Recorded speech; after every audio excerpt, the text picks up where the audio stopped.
Call of Duty Zombies is the definition of a perfect extra mode in a video game. COD have always had its typical campaign, multiplayer, and a third mode based around surviving waves of enemies. The first iteration of this was back in 2008 when Treyarch launched Call of Duty World at War.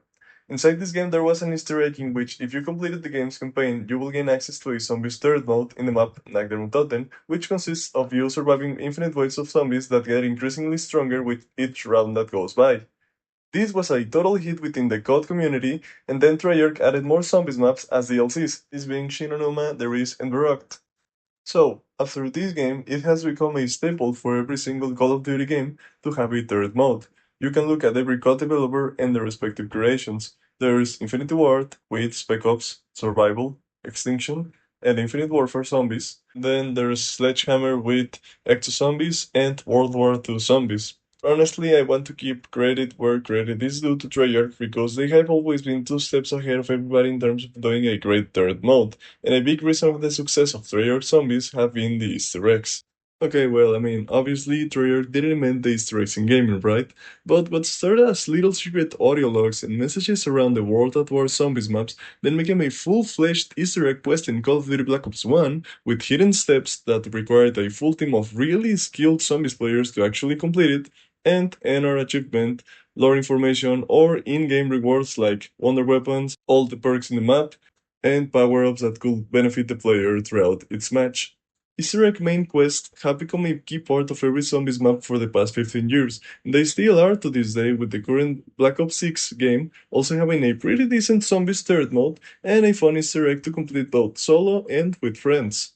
And also, I'm a big Zombies fan. I've been playing Zombies since World at War, and I still remember the shock that I had when I completed the campaign of the game and saw those nasty zombies in the Crash Plane cutscene. It blew my mind, it was amazing, and obviously it scared the hell out of me. I mean, I was a 7-year-old boy, of course, but still, it has a really scary aura. I mean, Nacht der Untoten is a really scary map. It's so dark, small, malevolent. I don't know, dude. It just made my skin crawl when I was a kid, and I didn't even like to play that. I mean, it was just too much for me as a kid to handle it.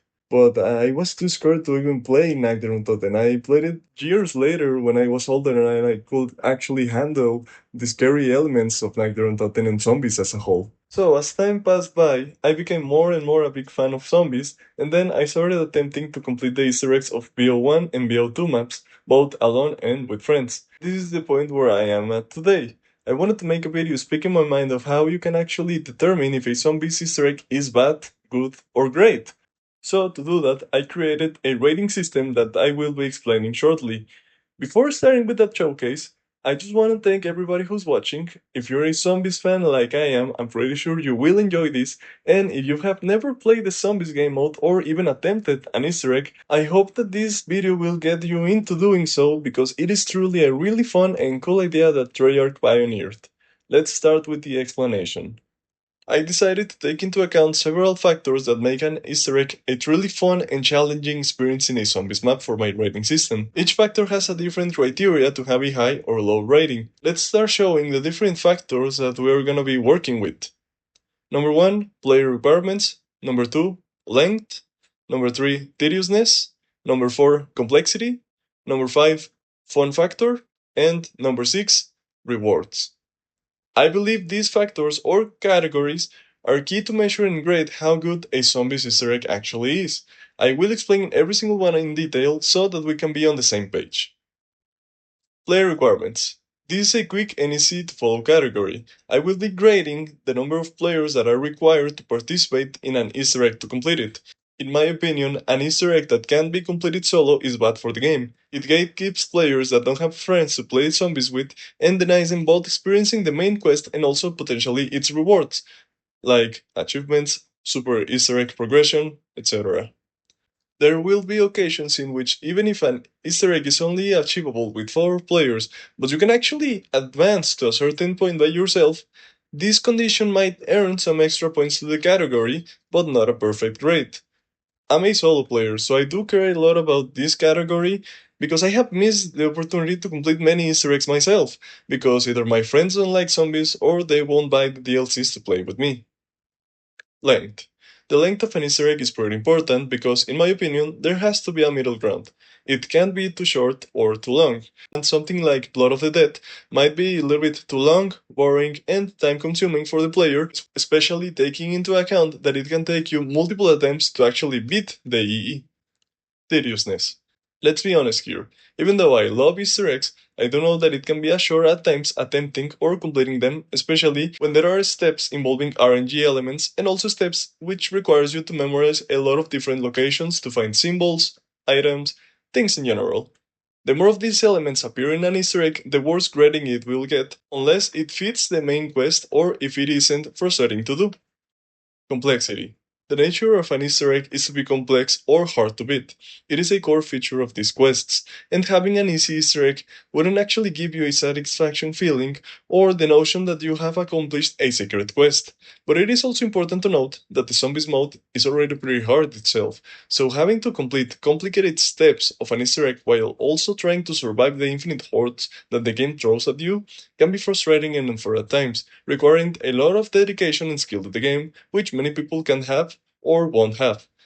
Just like with the length category, the complexity has to find a middle ground in which it is actually hard to achieve but not impossible. The game itself can also influence this factor. For example, BO3 is much easier than BO1 because of the existence of gobblegums, customized weapons, better movement for the player, and more player health. Fun factor.